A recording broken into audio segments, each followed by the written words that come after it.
Assalamualaikum warahmatullahi wabarakatuh. Bismillah wassalatu wassalamu ala rasulillah wa ala alihi wa sahbihi wa man wala, amma ba'd. InsyaAllah kita sambung pada muka surat 10. Bab untuk kitab akidah ni, dia kitab bukan dalil, bukan macam hadis, dia tak perlu dikupas. Kita baca, ada yang tak jelas baru kita kupas. Jadi kita baca bersamalah. InsyaAllah kita sekarang akan baca. Kalau ada yang tak jelas, tuan-tuan boleh angkat tangan tanya. Ataupun kalau anda rasa ada perlu yang saya rasa perlu syarahkan, baru saya syarahkan insyaAllah. Okey, pendahuluan muka surat 10. Penjelasan tentang akidah yang sahih merupakan antara kewajipan yang paling besar, kerana ia merupakan jalan untuk mengenal Allah Subhanahu wa ta'ala. Ia merupakan kewajipan pertama yang perlu dilakukan oleh seorang hamba. Ni yang pertama, akidah lah, yang kita belajar tadi lah, yang kita belajar kat hadis tadi. Oleh kerana akidahlah para rasul diutuskan, kitab-kitab diturunkan, dan manusia terbahagi kepada dua golongan, iaitu yang bahagia dan yang celaka. Akidahlah yang sebab nabi-nabi diutuskan, rasul-rasul diutuskan kepada orang yang melakukan syirik. Kitab-kitab diturunkan menerangkan tentang akidah. Akidahlah yang menjadikan seorang itu muslim ataupun kafir. Dua golongan. Kejayaan merealisasikannya akan menghasilkan kebahagiaan hidup di dunia dan juga di akhirat. Oleh kerana juga syurga dan neraka diciptakan. Akidah yang sahih antara perkara yang paling utama diberikan tumpuan. Lebih-lebih lagi pada zaman banyak berlaku kesesatan dan timbul kesamaran antara kebenaran dengan kebatilan kepada kebanyakan orang. Jadi ilmu akidah sangat penting, terutamanya pada zaman banyak syubhat. Imam-imam sunnah dan ulama umat sangat mengambil berat tentang persoalan akidah. Mereka menghasilkan beberapa karya, antara yang panjang dengan yang pendek, dan antara yang mengumpulkan kesemua aspek dengan yang hanya memfokuskan kepada aspek tertentu sahaja. Akidah yang terbaik tidak dinafikan adalah berdasarkan manhaj salafus salih. Okey, ada kitab akidah yang merangkumi semua bab, ada yang hanya fokus pada bab tertentu. Dalam buku ni, penulis cuba bawa perbincangan dalam semua bab secara ringkas, dalam semua bab.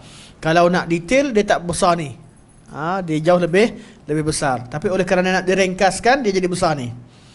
Jadi adakah wajib semua orang beriman baca buku ni? Mana ilmu dalam ni wajib ke diketahui oleh semua orang? Tak. Akidah tu ada masalah yang mujmal, ada masalah yang mufassal, masalah yang umum, ada masalah yang detail. Yang wajib untuk umum, semua kena wajib tahu rukun iman yang 6 dan perkara asas berkaitan dengannya. Untuk beriman dengan Allah, sembah Allah dan jangan sembah yang lain. Makna kalimah la ilaha illallah, itu wajib tahu. Jangan sembah selain Allah, hanya sembah Allah. Umum, makna tauhid, nafi dan isbat secara umum. Walaupun dia tak tahu perkataan nafi isbat rukun sekalipun, dia tahu hanya sembah Allah, jangan sembah yang lain. Cukup. Jadi kita katakan, oh senang je, senang. Tapi iman orang awam tak sama dengan orang berilmu. Bertambah ilmu, bertambah iman. Bertambah ilmu, bertambah amal. Jadi setiap kita nak angkat kejahilan daripada diri kita untuk menjadi level yang lebih tinggi di sisi Allah Subhanahu wa ta'ala. Okey, definisi akidah. Akidah dari segi bahasa diambil daripada kalimah al-aqad. Al-aqad boleh letakkan bahasa Arabnya. Kena saya tulis kat depan. Tulis insya-Allah.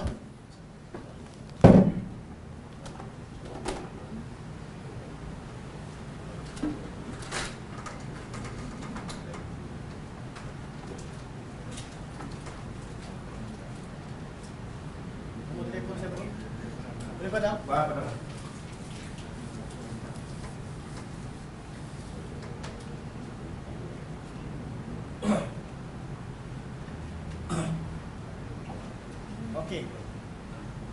Al-aqdu.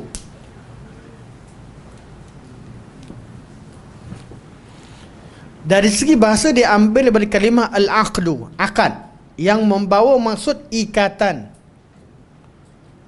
pemeteraian, pengukuhan dan seumpamanya. Apa arti akad? Benda dah confirm jadi akad. Tak confirm belum akad, belum jadi. Contoh, kita pergi kedai survey, shopping window. Apa shopping window? Kat tingkap je tengok. Dia tak shopping, dia tak akad pun, dia tak beli pun, tapi dia tengok semua barang. Rasa macam ambil yang ni, nak ambil yang ni, ambil yang tu. Masa tu belum akad, dia tak jelas, tak confirm. Confirm bila dia beli, dia ambil barang tu, dia akad. Bila dia akad, artinya confirm, dah ada ikatan, dah ada benda yang jelas. Itu nama akad. Nak kahwin, semua anak orang dia tengok. Anak pakcik ni, anak makcik tu, anak ni semua sekali. Yang jauh, yang dekat, orang Arab, orang putih, orang hitam, semua dia tengok. Last pilih sekali, jadi dengan satu. Confirm dengan satu, tak jadi lagi selagi tak akad. Akad tu confirm. Nak faham jelas begitu. Al-aqdu. Dalam bab muamalat, akad ni macam tu, ijab qabul dan sebagainya. Dalam bab akidah, perkara akidah adalah perkara ghaib yang kita confirm betul, kita percaya 100%, beriman secara pasti, bukan dengan sangkaan. Kita banyak bayangkan macam-macam, fikir benda-benda ghaib. Tapi benda akidah ni benda yang confirm betul, ada nas, ada dalil. Itu maksud akidah. Akad dalam urusan yang zahir, akidah dan urusan dalam. Sama macam kita kata basar. Basar, pandangan mata, apa yang kita nampak dengan mata, yang kita nampak dengan hati namanya basirah. Kita nampak jelas. Kita tak, mana handset tadi? Macam dia. Oh ni, dengan basar kita. Basur tu hadza, aku nampak benda ni. Ilmu pula blur je. Belum ada basirah. Tak tahu nak dakwah apa, nak cakap apa, nak ajar apa, jumpa orang ni tak jelas. Orang yang berdakwah, dia kena ada basirah. Apa nak sampaikan, mesti dia tahu mana betul salah, cara macam mana, siapa depan dia macam mana. Dia nak pergi tu mesti jelas. Itu cara Nabi SAW. Qul hadhihi sabili ad'u ila Allah ala basiratin ana wa man ittaba'ani. Basirah.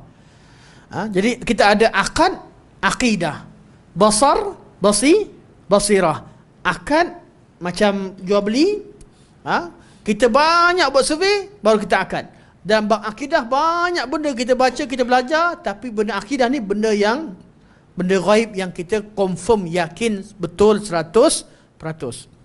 Itu ilmu akidah, ilmu akidah. Okey.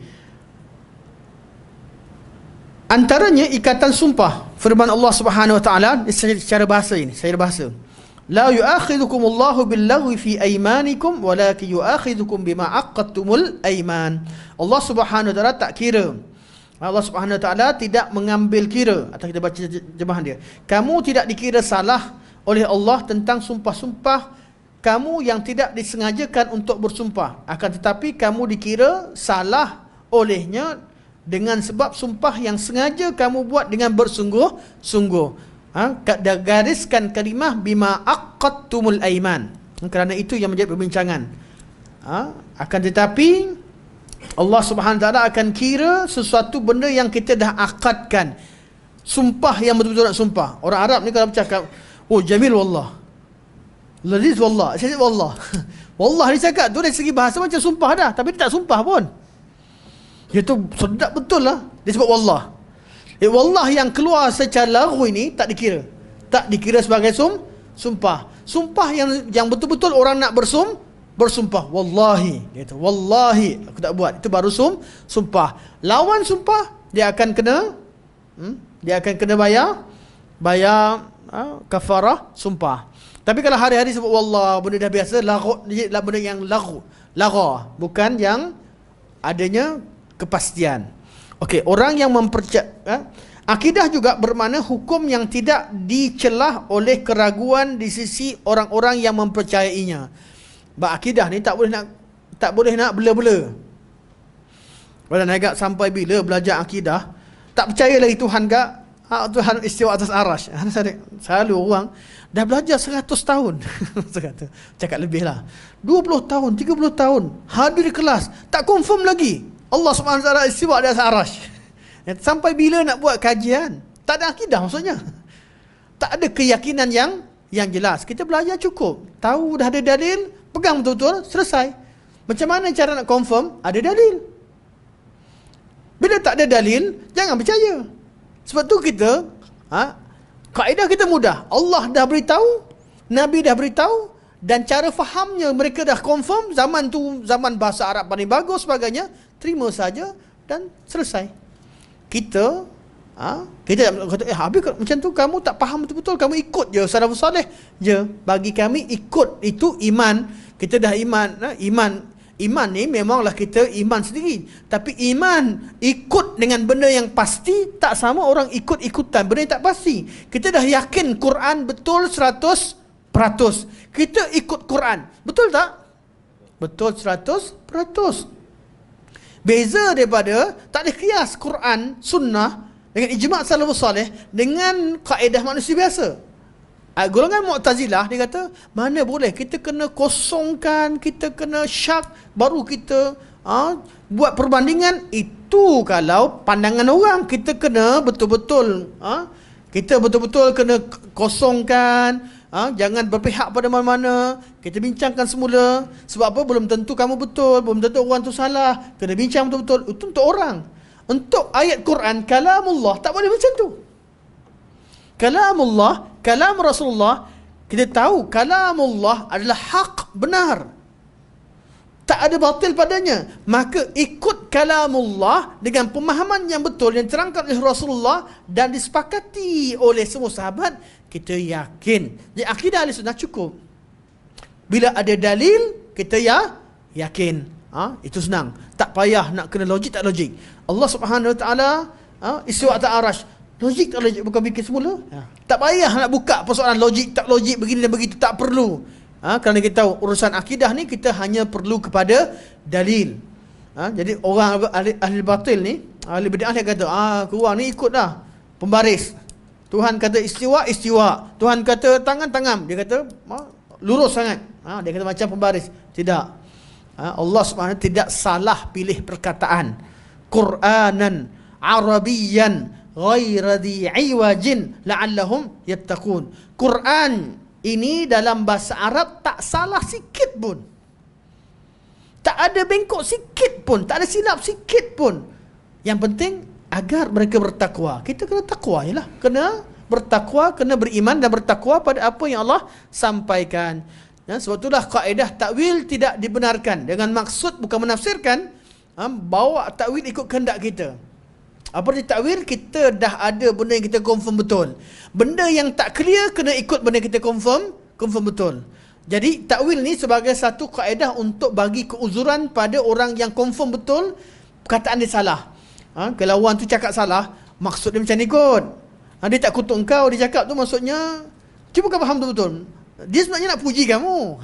Dia nak takwilkan. Kalimah yang zahirnya nampak macam kutuk, kita kata dia tak maksud macam tu kot. Kita berikan keuzuran. Untuk kalamullah tak perlu kita beri keuzuran. Kalamullah hak secara hakiki. Bukan kaedah kalam yang kamu putuskan tu qat'i, kalamullah yang kena ikut. Tidak. Kalamullah itu hak secara qat'i. Kalau sabit pemahamannya diterangkan dalam Al-Quran, dalam sunnah Nabi SAW dan salafus saleh. Okey. Akidah dalam agama merujuk kepada perkara i'tikad yang tidak melibatkan amalan seperti kepercayaan tentang wujud Allah dan perutusan para rasul. Apa sahaja yang dipercayai oleh hati manusia secara tegas, ia dikira akidah tanpa mengira sama ada ia perkara yang baik maupun batil. Ini secara bahasa. Secara bahasa.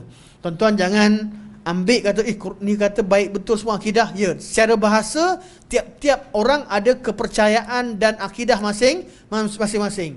Orang kafir ada benda yang dia ikut-ikut, tak ada akidah. Ada benda dia yakin 100%. Belum tentu apa yang dia yakin itu adalah benar. Kesimpulannya, akidah dari segi bahasa, ni segi bahasa. ialah keimanan yang tegas yang tidak dicelah oleh sebarang keraguan di sisi orang yang mengiktikadkannya. Ia juga hendaklah meyakinkan dan selaras dengan realiti. Jika tidak sampai ke tahap meyakinkan yang pasti, ia tidak dinamakan sebagai akidah.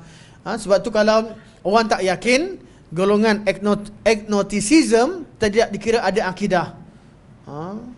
Tuhan ada tak ada? Kalau kata ada, theism. Tak ada, atheism. Yakin tak yakin? Tak yakin, tak ada bukti, agnosticism. Atheism. Kalau kata yakin, mesti ada, tapi tak tahu siapa. Tapi something ciptakan alam ni. There is something create this creation. Oh, somethingism. Tuan-tuan jangan layan orang putih ni. Semua benda tak tahu pun jadi dalil, tak pasti pun jadi mazhab. Tak ada, tak kisah pun jadi mazhab. Apatism, tak kisah. Yang penting tak nak amal, tak nak kerja.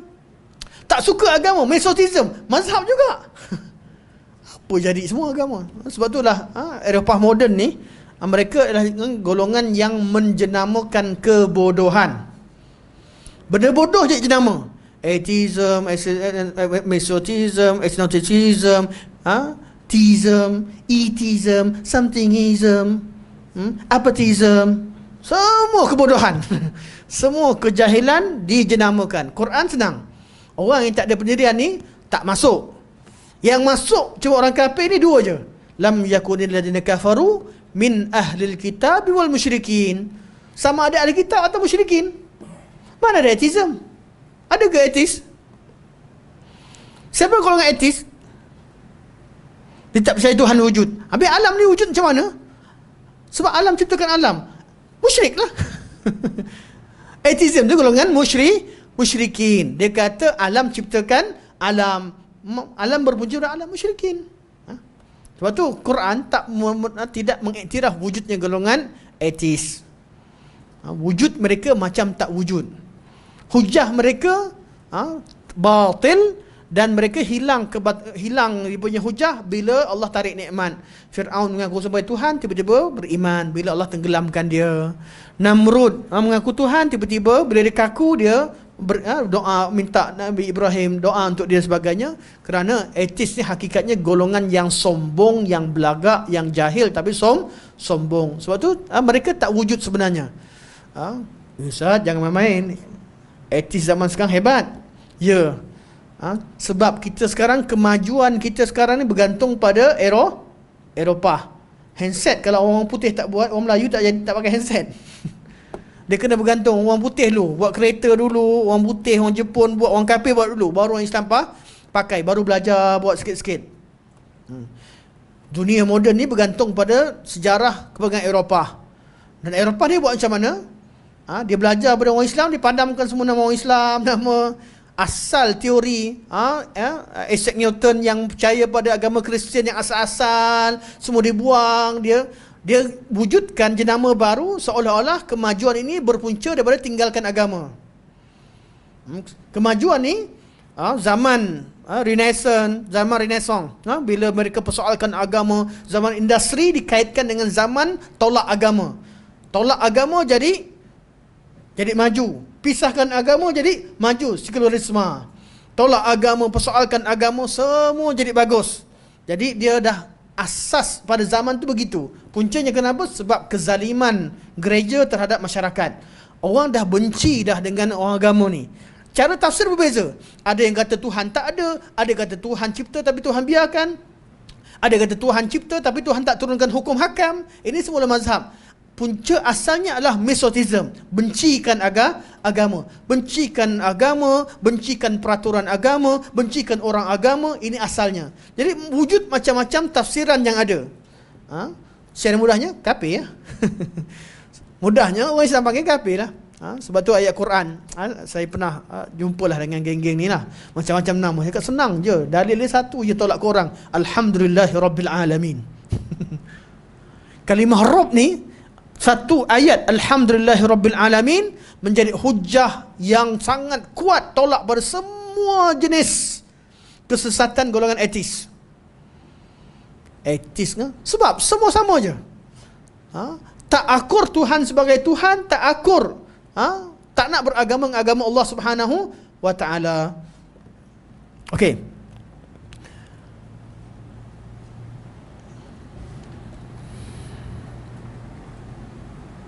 Jadi kalau benda yang orang tak confirm, kalau ada orang yang tak confirm satu benda, tak dinamakan sebagai akidah. Jadi golongan etis ada akidah, tak ada akidah? Tak ada akidah. Dia tak confirm apa pun. Etis dalilnya meragukan dalil orang lain. Ahlul kalam tak ada dalil. Kerjanya meragukan dalil orang lain. Etis tak ada dalil. Kerjanya meragukan dalil orang yang percaya pada agama. Betul, tuan-tuan faham kaedah ni? Faham kenapa ustaz-ustaz tak nak debat dengan ahli kalam, tak nak debat dengan etis banyak. Sebab apa? Mereka tak ada dalil. Saya bagi contoh pada pertemuan yang lalu, ada orang ni dalam pengalaman peribadi, tapi ceritanya mereka tanya pada kita, apa dalil Allah? Ustaz, dia soalan yang sama, saya ulang balik sekali imbas untuk kita ingat. Dia akan tanya, Ustaz kata Allah istiwa atas arash. Jawapan saya dan jawapan ustaz lain mudahlah. Bukan saya kata, Allah kata. Allah kata, Nabi kata, sahabat kata, tabi'in kata, tabi'in kata, dan tak ada khilaf, ijma' mereka semua sekali macam tu. Betul? Jangan stop, jangan biar dia cakap. Soalan saya balik.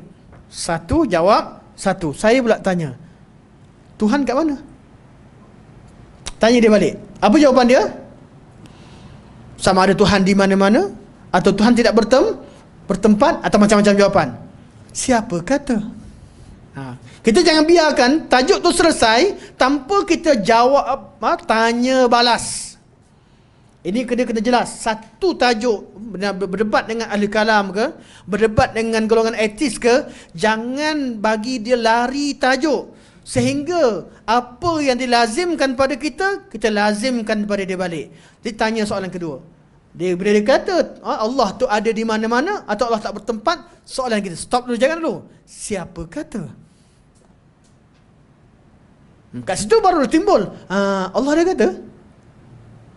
Ada ayat Quran? Tak ada. Kami ada beribu ayat. Ada Nabi kata? Tak ada. Kami ada ribu hadis. Ribu tu maksudnya dengan pelbagai jenis dalil lah. Ada sahabat kata? Tak ada. Kami ada kalam sahabat begitu banyak. Kami ada kalam tabi'in. Dari mana kata? Entahlah. Penghujungnya mereka tak ada dalil. Dalam semua bab kita kena jelas. Kita kena ada manhaj yang jelas. Dan jangan malu dengan manhaj Ahlussunnah wal Jamaah.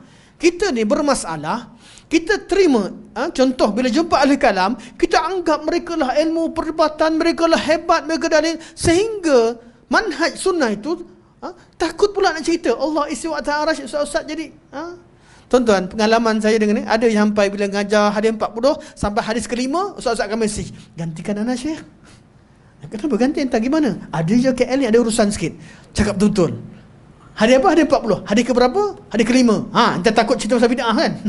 Hadis Aisyah cerita tentang bid'ah. Sampai hadis kelima ni tuan-tuan, saya jujur, ustaz-ustaz sunnah kita ramai, minta maaf, ustaz-ustaz sunnah yang bukan ustaz-ustaz yang famous lah. Ustaz-ustaz kita yang masih bersembunyi, sampai hadis kelima je memang akan telefon tanya, Ustaz, boleh tak? Kalau ustaz cakap tak apa, kami cakap ni takut bocor. Hadis kelima saya selalu ganti. Bab hadis Aisyah, man ahdatha fi amrina hadha ma laysa minhu fahuwa raddun. Oh, ini bid'ah ni, kena serah pada ustaz-ustaz yang fighter, dia kata. Fighter. Bukan fighter, sampaikan sahaja. Agama Islam, agama fitrah. Bila disampaikan dengan cara yang betul, dia akan sesuai dengan fitrah. Manusia ni, kita nampak macam takut sampai pada dia. Dia pula geram. Kenapa? Kita tak sampai pada dia. Yang takut hanya ustaz-ustaz yang nak tutup dia punya apa? Tutup nasi macam tuduh sangat. Tutup kelemahan dia. Jadi caranya jangan tanya dalil, jangan ini, jangan itu. Kita kenapa nak segan? Suatu bab akidah kita sendiri pun, nak berdepan dengan ahli kalam ke, nak depan siapa pun, kemukakan akidah kita seperti seadanya. seperti seadanya.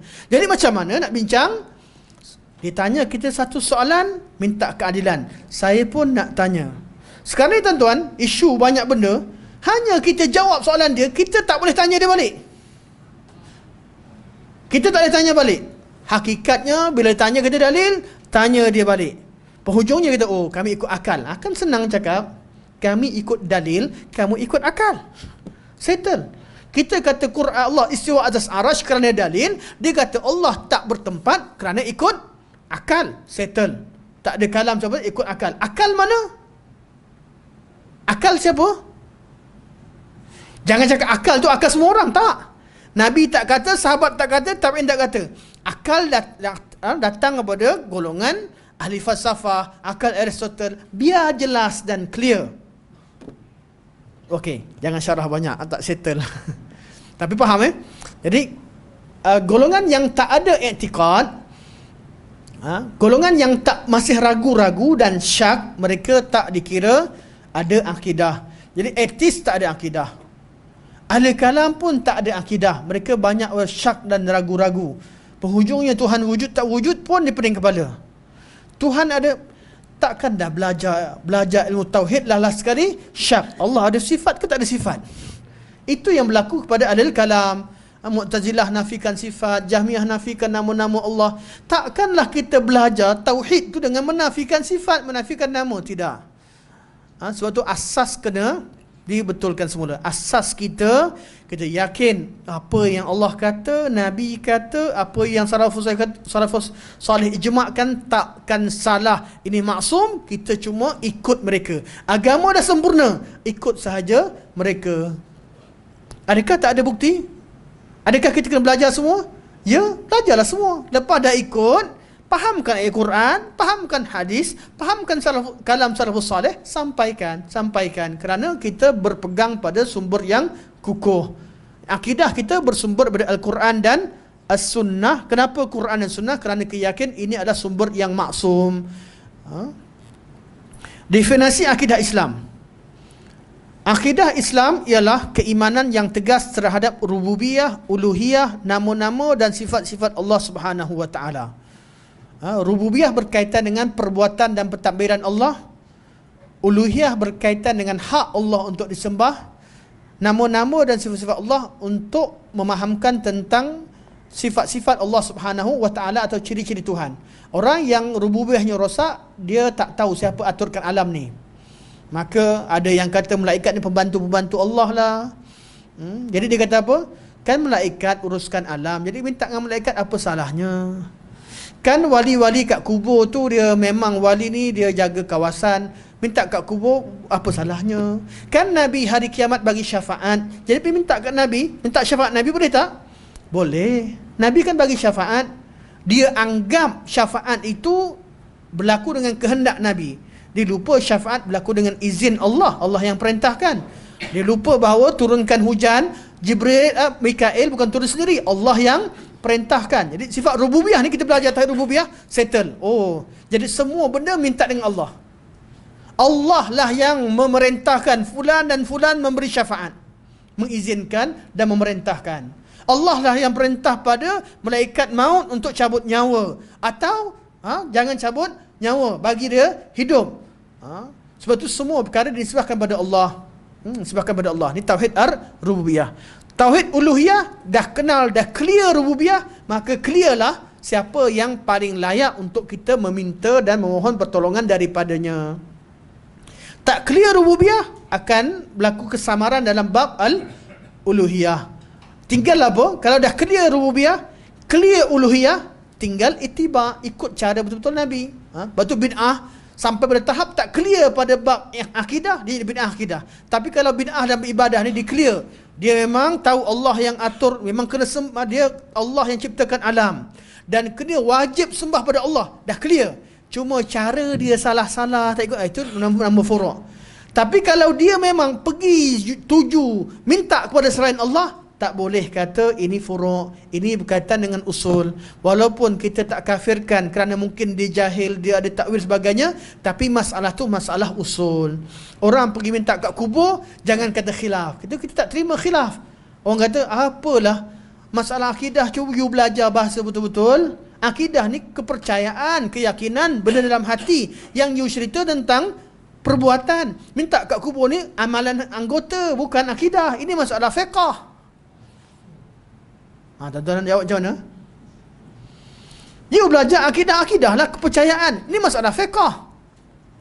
Saya pernah dihujani dengan soalan begini dalam grup ustaz-ustaz lah. Satu Malaysia, ustaz-ustaz ramai. Saya pun ramai dalam tu ustaz-ustaz kita, tapi ramai malas layan dah. Dah malas nak layan. Masa dulu-dulu saya rajin melayan. Saya kata, Masya Allah, satu faedah yang bagus ustaz. Ada ustaz tu dah, dia tanya. Cuma soalan saya, kalau istighasah dengan kubur ni atau dengan orang mati ni masalah fiqh, cuba tunjukkan saya kat kitab mana? Kitab fiqh mana? Mazhab Syafi'i ke, mazhab Hanafi ke, Maliki atau Hanbali? Yang saya belajar bab kitab taharah, pergi kepada kitab salat, pergi kepada kitab semua terus sampai ihya mawad, tak jumpa pula istighasah. Kalau masalah fiqh, confirm ada dalam kitab fiqh, tapi mana? Mesti ulama ajar cara kita istighasah. Mesti ada petunjuk dari salafus salih. Artinya kaedah tu tak betul. Kaedah tak betul. Akidah bukan sahaja, akidah dan iman bukan sahaja berkaitan dengan kepercayaan dan keyakinan. Iman itu ialah apa yang i'tiqadkan oleh hati, diungkapkan oleh lisan dan dilakukan oleh perbuatan. Semua sekali melibatkan iman, semua sekali boleh melibatkan akidah. Tapi pada perbincangan yang kedudukan yang tersendiri. Dalam kesalahan orang buat, mungkin dibuat salah kerana masalah akidah, mungkin kerana masalah furu'. Okey, kalau dia tak clear siapa yang disembah, akidah masalah dia. Contoh orang pergi kat kubur, tak ada itulah, nanti kita bincang kemudian. Yang penting jelas lah, ada akidah tu tak semestinya melibatkan kepercayaan sahaja. Akidah ni boleh melibatkan kepercayaan, boleh juga melibatkan amalan-amalan yang boleh merosakkan akidah. Dalilnya mana? Orang kata mana boleh? Akidah tak boleh, benda ni berkaitan dengan amalan. Akidah ni berkaitan dengan perbuatan. Dalilnya kitab fiqh, kalau buka saya tak jumpa masalah istighasah, tapi saya jumpa bab kitabur riddah, bab yang boleh jadi seorang tu murtad. Apa dia? Sembah selain Allah, orang pijak Quran, orang sembah berhala, orang yang caci maki Rasul dan sebagainya. Ini semua boleh jadi kafir. Sekarang ni, akidah ke ibadah? Fiqh. Sekarang ni, boleh tak orang tu buat kesalahan, kita boleh hukumkan dia boleh jadi jatuh kafir dengan perbuatan dia? Boleh. Tak semestinya dengan hati. Memanglah kita, kerana perbuatan dia kadang-kadang menunjukkan isi hati dia. Isi hati dia. Ada benda yang clear, jelas. Jadi dalam perbincangan, kita tak boleh kata semua amalan mesti fiqh, tak. Ada bab amalan yang melibatkan akidah. Sebab tu sihir masuk bab akidah. Gantungkan tangkal dan sebagainya masuk bab akidah. Kadang-kadang dia tak ada kaidah, betul lah. Kalau kita bincang, kita tak kafirkan semua orang gantung. Ada orang gantung sebab dia percaya yang tu bagi manfaat dan dia itu jadi kafir lah. Kalau dia percaya benda ni bagi mudarat manfaat. Tapi kalau dia ikut-ikut, salah perbuatan dia. Jatuh jadi syirik kecil, bukan syirik yang besar. Artinya dia i'tiqad dia betul, tapi perbuatan dia ikut orang kafir, jadi syirik kecil. Itulah kita bincangkan. Kita bincangkan masalah ni bukan untuk mengkafirkan, tapi untuk clearkan macam mana cara yang betul. Bincang tentang nusrah, bincang tentang mengubati, tentang perbomohan, bincang cara kita, macam mana kita nak, betul ke istilah perbomohan, cara nak ruqyah, bukan untuk menolak ruqyah, tapi nak ajarkan macam mana cara ruqyah yang syar'i. Bukan kita tolak 100%. Sihir tak ada langsung tolak 100%, tapi ada pengamalan tertentu sihir ke tak sihir. Bincang tentang bid'ah bukan untuk membid'ahkan orang, tapi nak cari yang mana bid'ah, yang mana tidak. Bincang tentang kufur bukan untuk mengkafirkan, tapi nak tahu, jangan mudah-mudah kita katakan kafir atau tidak mesti dengan dalil. Perbincangan artinya nak clearkan, bukan nak menghukumkan. Masalah tauhid, confirmlah mana tauhid, mana kufur. Takkan belajar tauhid tak ada cerita kufur. Kita belajar Ilmu akidah, ilmu tauhid, nak kenal mana tauhid, mana syirik, mana kufur. Confirm lah itu tajuknya. Kalau tak nak cerita tentang kufur, macam mana nak cerita? Kalau tu ada orang kata tak boleh panggil orang kafir. Habis nak cerita panggil apa? Non-Muslim, kafir lah. Istilah je lain. Saya dah sebut awal, istilah ilmu akidah dengan istilah ilmu dakwah. Tapi hakikatnya sama. Okey. Definisi akidah. 12.30 tepat kita tutup, kita stop. Mana lagi 5 minit. Anda baca sampai habis definisi. Hubungan antara akidah dengan tauhid kita akan tangguhkan pada pertemuan akan datang. Akidah Islam, ni definisi akidah Islam. Akidah Islam ialah keimanan yang tegas terhadap rububiyah, uluhiyah, nama-nama dan sifat Allah Subhanahu Wa Taala. Keimanan terhadap para malaikat, kitab-kitab, para rasul, hari akhirat, qada, qadar yang baik dan buruk. Ini semua berkaitan dengan rukun iman. Seluruh perkara ghaib yang sabit, asas-asas agama. Perkara ghaib yang kita wajib beriman yang sabit. Tuan, ramai orang cerita benda yang tak betul, kita tak percaya. Dia kata, kau kena. Antara benda yang wajib dalam agama, beriman dengan perkara ghaib. Dia akan ceritalah benda pelik-pelik. Kau tak percaya kerana benda ghaib? Kita dah pening. Betul juga kan? Beriman dengan benda ghaib. Dia cerita benda ghaib, kita tak percaya, dia bawa dalil. Kata dalam Islam disebut percaya artinya dengan dalil yang sabit. Asas-asas penting agama, perkara yang telah diijma'kan oleh salafus salih. Perkara yang telah diijma'kan. Kita masuk bab akidah. Habis kalau tak ijma', bincang yang mana rajih. Tak jumpa ijma' masalah akidah, kita akan bincang pada bab ada dua perselisihan, ada dua perbezaan pandangan, kita cari yang mana lebih kuat, lebih rajih. Akidah bukan cerita semua benda kita kata ijma', tapi akidah yang Ahlussunnah wal Jamaah yang kita keutarakan sebagai al-wala wal barra, semuanya yang ijma'. Manakala yang khilaf ada tidak? Ada, sangat sedikit. Berlaku pada zaman sahabat dan tabi'in sebagainya, sangat sedikit. Jadi benda yang khilaf pada zaman awal kita kata ada masalah khilaf di kalangan sahabat. Sangat sedikit. Nabi nampak Allah dengan mata ataupun dengan ilmunya, atau dengan ruhnya, atau dengan pandangan hatinya. Ni khilaf. Masa Isra' Mi'raj Nabi nampak Allah ke tidak? Khilaf. Jadi kalau ada orang kata nampak Allah, tak nampak Allah, kita kata jangan keluarkan salah satu sama lain daripada Ahlussunnah wal Jamaah. Sebab apa? Sebab pada zaman salaf dulu ada berlaku khilaf. Walaupun kita mampu tarjihkan, tepatnya Nabi tak nampak Allah. Nabi sallallahu alaihi wasallam hanya nampak nur, hijabuhun nur. Zat Allah Nabi tak nampak. Tapi nur yang menghijabkan mata Nabi sallallahu alaihi wasallam. Nur tu apa? Cahaya. Makhluk lah, makhluk. Bukan nampak Allah. Okey. Penyerahan diri yang lengkap lagi sempurna kepada Allah dalam aspek perintah. Tadi semua bab berkaitan dengan berkaitan rukun iman. Sekarang kemudian pergi pada perkara ghaib, kemudian juga berkaitan dengan tauhid al-uluhiyah. Hukum, hakam, ketaatan dan ikutan terhadap Rasulullah. Akidah Islam apabila disebut secara umum, maksudnya ialah akidah Ahlussunnah wal Jamaah. Kalau sebut akidah Ahlussunnah wal Jamaah yang betul, kita yakin akidah. Kenapa Ahlussunnah wal Jamaah? Akidah lain tak terima? Sebab pada zaman Nabi hanya wujud akidah Ahlussunnah wal Jamaah. Lepas Nabi ada golongan yang tersalah dan terasing, yang terseleweng daripada apa Nabi ajar. Dia terseleweng tu yang nama dia bukan ahli sunnah, tapi dia tak sampai jadi kafir. Dia keluar jadi kafir, itu dah ambil akidah lain 100%. Tapi dia ambil sikit-sikit. Dia sembah Allah, yakin dengan Allah, tapi dia terambil sikit ke akidah Yunani. Dalam bab tersebut dia kata dia salah. Jadi bab berkaitan yang bukan Ahlussunnah wal Jamaah, mereka tersalah dalam bab-bab tertentu.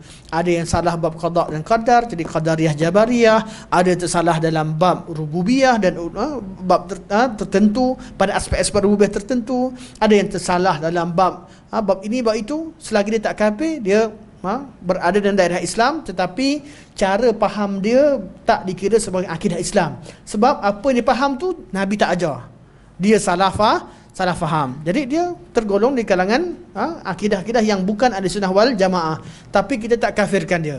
Jadi kalau kata akidah Islam merujuk kepada akidah ahli sunnah wal jamaah. Kenapa? Akidah inilah yang sabit daripada Nabi SAW yang ada dalil. Ia merupakan agama yang Allah redha untuk dipegang oleh para hambanya. Ia merupakan akidah generasi umat Islam 3 kurun yang pertama, iaitu sahabat, tabi'in dan juga tabi'it tabi'in. Okey, sampai sini cukup lah. Definisi akidah selesai. Definisi tauhid kita ambil tambah sikit definisi tauhid. Satu tajuk lagi. Ya? Syiah bid'ah. Ahli bid'ah. Cuma di kalangan Syiah ada yang sampai kepada bid'ah tu bid'ah mukaffirah. Bid'ah yang boleh jadi kafir. Tapi ada di kalangan mereka yang jatuh hukum kufur, di kalangan mereka tak jatuh hukum kufur, orang awam.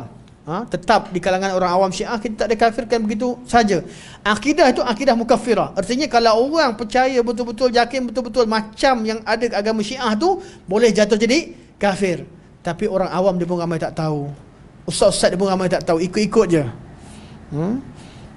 Jadi akidah tu akidah bid'ah mukaffirah. Akidah yang bawa pada kekafiran. Dia bid'ah. Kita ada station. Keluar pada sunnah jadi bid'ah. Bid'ah yang melampau boleh jadi kafir. Bid'ah yang tak jadi kafir. Jadi kita kena ada 3 station. Itu yang kita bahagikan 3 umat tadi tu. Mana orang kafir, orang Islam, orang ahli sunnah. Ahli sunnah, Islam dan kekufuran. Kita tak mana kalau kata 7/3 golongan dalam umat Islam. Di kalangan 7/3 tu ada sebahagian yang terkeluar sampai keluar dari Islam, sampai jadi kafir. Untuk kata apa yang Syiah buat, bid'ah dia buat sampai kepada kekufuran. Tapi untuk orangnya kita belum tentu kafirkan. Kenapa kufur? Ada yang kata sampai bertuhankan Sayyidina Ali, ada yang bila sembelih dengan nama Sayyidina Ali, ada yang mati macam ni. Kita tengok macam tentera kat Syria dia meninggal, dia kata Bashar, sebut nama Bashar dan sebagainya, bukan nama Allah sebagainya. Mana akidah dia begitu. Sampai tahap mati pun dia yakin begitu. Sebab tu kita sebab itulah sembelihan golongan Syiah tak sama dengan sembelihan Ahlul Yahud dan Nasara. Sembelihan Yahudi yang betul clear, dia memang sebut nama Allah. Syariat dia begitu dan masih diamalkan. Orang Syiah walaupun di Islam, tapi ada di kalangan mereka yang menyebut nama selain Allah. Sebab tu sembelihan kita bukanlah ada orang kata Syiah tak boleh makan, lepas tu pergi kosher makan pula. Boleh pula apa istilah tak. Sebab dalam bab ni ada dalil. Yahudi makanan ahli kitab kita boleh sembelihan, mereka boleh makan, ada dalil kerana syariat mereka begitu. Tapi orang Syiah, orang Islam, tapi dia sendiri di kalangan orang Syiah ada yang sembelih dengan nama selain Allah. Maka akidah cara bab sembelihan kita berhati-hati. Jelas? Okey, walaupun secara umum mereka ni masih tergolong dalam kalangan umat Islam. Okey. Akidah Islam apabila disebut secara umum maksudnya adalah akidah ahli sunnah dah habis itu. Definisi tauhid. Tauhid dari segi bahasa bermaksud membawa maksud menjadikan sesuatu itu sebagai satu. Tauhid artinya menjadikan sesuatu itu satu. Dari segi syarak ialah mengesakan Allah dari segi rububiyah, uluhiyah, nama-nama dan sifat-sifat yang khusus baginya. Jadi kalau benda yang tak khusus bagi Allah kita isbatkan pada makhluk, boleh tak? Boleh. Contoh makhluk. Makhluk kita kata, siapa yang paling awal cipta kapal terbang? Ya? Wright Brothers. Ini semua pengaruh Eropah. Betul lah. Yang cipta dalam buku-buku kita semua Wright Brothers. Sebenarnya yang asal cipta daripada seluruh Wright Brothers siapa? Farnas, betul? Abbas bin Farnas. Farnas yang cipta asal. Wright Brothers cuma letak ekor je. Dia gunakan semua teori Farnas. Cuma Farnas dibagikan 2 kemungkinan. Nak letak ekor ke tak letak ekor? Dia terbang tanpa ekor, jatuh tu guna mati. Datang Wright Brothers, dia ikut 100%, letak ekor. Cuba letak ekor pula, dia terbang. Oh, selamat. Jadi Eropah kata yang asaskan adalah Wright Brothers. Hakikatnya tiru orang. Buang nama yang asal. Kecuali lah orang engineer yang betul-betul, dia akan tahulah teori Farnas. Jadi kita tahu bila kita kata Farnas ataupun Abbas bin Farnas ataupun Wright Brothers, yang orang pertama cipta kapal terbang, syirik ke tak syirik? Tolong tanya. Kata yang mencipta hanya Allah. Tapi sekarang orang pertama cipta kapal terbang adalah Wright Brothers atau Abbas bin Farnas. Syirik ke tak syirik? Ya? Tidak. Kenapa? Cipta bukan makhluk. Maksudnya selain Allah kan semua makhluk. Kalau tak bukan makhluk, Allah. Okey, kita bila tanya macam ni kita jadi terkejut sikit lah. Selain Allah semuanya makhluk. Makhluk ada yang bernyawa, tak bernyawa sebagainya. Okey. Jadi yang dinafikan ciptaan, kata bila syirik bila kata seseorang itu cipta daripada tiada kepada ada atau menghidupkan mana-mana makhluk. Tapi mengubah satu bentuk makhluk pada makhluk yang lain, itu adalah dalil hidayah. Istilah cipta, orang cipta kapal terbang ke, cipta handset ke, cipta basikal ke, cipta motor ke, dia bukan mencipta pada artinya mewujudkan, tak. Dia hanya mengubah bentuk asal makhluk Allah Subhanahu Wa Taala. Allah jadikan akal manusia ada, dapat Allah cipta allazi khalaqa fasawwa wallazi qaddara fahada. Fahada ni Allah bagi hidayah pada manusia. Manusia ni bila nampak pokok lama-lama dia kata boleh juga buat perabot ni. Dia nampak pokok dipotong-potong-potong, oh jadi pula tangkai untuk buat barang. Dia ubah bentuk. Jadi istilah sama. Istilah dia cipta, tapi secara hakikatnya dia menggunakan makhluk Allah. Jadi menamakan manusia mencipta parang, cipta kapal terbang tak jadi syirik. Sebab benda dia bukan khususan. Allah dah beritahu, Allah isbatkan bahawa manusia diberikan dalilul hidayah. Tapi kalau kata manusia cipta seekor ulat, syirik tak syirik? Syirik. Walaupun seekor ulat, sebab nyawa ni urusan Allah. Tak ada siapa yang boleh bagi nyawa pada satu binatang pun. Kisah Cina, saya cerita kan, Cina yang cipta ulat tu. Kan? Jadi kat negara Cina ni, China sampai sekarang, tak silap kata 4, saya lupa dah saya cerita. Dia ada buat satu, dia kata zaman sekarang ni China antara negara yang tengah cari teknologi nak hidupkan orang mati. Dia buat kajian-kajian, sampaikan ada orang kaya yang dah mati dibayar sehingga pada tempoh tertentu dia letak kat peti mayat, tunggu jumpa teknologi tu dia nak hidup semula. Jadi sampai teknologi berhidupkan orang mati, dah jumpa nanti dia kena bayarlah kat peti mayat tu, berapa lama letak duit kat situ, sampai pada tempoh tertentu habis duit, tanam lah. Atau tanam kan. Kalau duit tak habis, jumpa teknologi hidupkan orang mati, dia nak hidup semula. Jadi mereka cuba nak cari jalan untuk hidup orang semula. Jadi mereka sekarang timbulkan kesedaran di kalangan penduduk supaya nak fikir cara nak hidupkan yang mati. Jadi antara subjeknya, hidup mereka cipta ulat. Anak murid disuruh bawa daging pergi sekolah, dia buat eksperimen, letak kat bekas, kemudian disuntikkan dengan bahan-bahan tertentu, tunggu selama 2-3 hari, buka balik, oh ulat. Siapa cipta ulat? Tak percaya, besok buat lagi, kita cipta ulat. Tuan, kata tak boleh ciptakan makhluk mati, makhluk yang hidup. Sekarang Cina dah boleh ciptakan makhluk yang hidup, iaitu ulat. Tak percaya, bawa daging, kita buat lagi eksperimen. Ini adalah hukum alam, bukan Tuhan. Siapa ciptakan? Kita. Siapa ciptakan ulat? Kita ke Tuhan? Budak-budak kita. Pening kepala budak-budak dalam tu. Soalan ni tanya kepada Syekh Abdul Razak. Syekh jawab macam mana Syekh? Budak Cina lah pening kepala. Syekh kata, kamu belajar mana? Universiti Islam Madinah. Memang confirm kat universiti pun. Saya tanya, kuliah apa? Kuliah akidah, kuliah usuluddin. Hai, tak ada jawab. Takkan bidang usuluddin tak ada jawab soalan yang paling ringkas pada golongan etis. Tuan-tuan jawab. Kalau tuan-tuan diam, tadi saya tak cerita lagi. Syekh kata, berhujahlah dengan salah satu daripada sifat-sifat Allah. Lagi pening budak tu. Macam mana Syekh? Syekh tengah syarahkan ayat kursi berkaitan dengan wasi'a kursiyus samawati wal ardh, ayat ya'lamu ma baina aydihim wa ma khalfahum. Saya kata contohnya ambillah sifat ilmu. Ini tujuan kita belajar tauhid asma wa sifat. Ambil sifat ilmu sebagai contoh, ilmu. Allah SWT bila cipta sesuatu, Allah mengetahui apa diciptakan. Jadi tanya dia balik, cikgu cipta ulat ke tak? Cikgu cipta, betul? Betul. Tanya cikgu tu, berapa ekor cikgu? Berapa ekor cikgu cipta? Berapa yang dah mati, berapa yang masih hidup?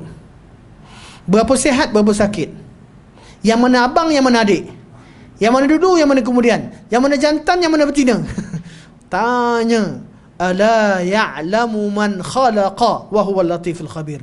Ketahuilah, yang mencipta mengetahui segala-galanya. Wa huwal latiful khabir. Itu tujuan kita belajar tauhid al-asma' was sifat. Bukan kita dari khalq saja, dari khalq kita detail penciptaan, khalaqa fasawwa wal qaddara fahada. Jadi bila kita belajar tauhid lama-lama, kita belajar-belajar, kita nampak Masya Allah Quran sempurna, tak ada ruang untuk mereka jawab. Mereka bawa hujah sini, kita jawab sini. Itu yang kisah Nabi Ibrahim berdebat dengan Namrud dan sebagainya. Ini semua berkaitan dengan akidah. Jadi bab-bab begini serahkan pada ahlinya, mereka jawab dengan mudah. Kita rasa macam pening, tapi jumpa pada ahlinya dengan nampakmu mudah. Jadi syubhat tu wujud kat kepala kita, bukan pada ilmu agama. Ilmu agama sempurna. Cuma kita kena belajar. Sampai sini saja. Definisi tauhid, sambung hari lain. Kerana sebenarnya saya ada majlis pukul 4 di KL. Tapi majlis tu majlis yang boleh lambat lah. Majlis makan. Boleh lambat sikit tak apa. Yang penting masih baki. Jadi insya-Allah tak ada masalah. Kita sampai sini. Akan datang kita ulang balik definisi tauhid. Kita definisi akidah, definisi tauhid, kemudian apa hubungan antara akidah dengan tauhid. Subhanakallah wa bihamdika asyhadu an la ilaha illa anta astaghfiruka wa atubu ilaik. Wa sallallahu ala sayyidina Muhammad wa ala alihi wa sahbihi wa baraka wa sallam. Walhamdulillahirabbil alamin. Assalamualaikum warahmatullahi wabarakatuh.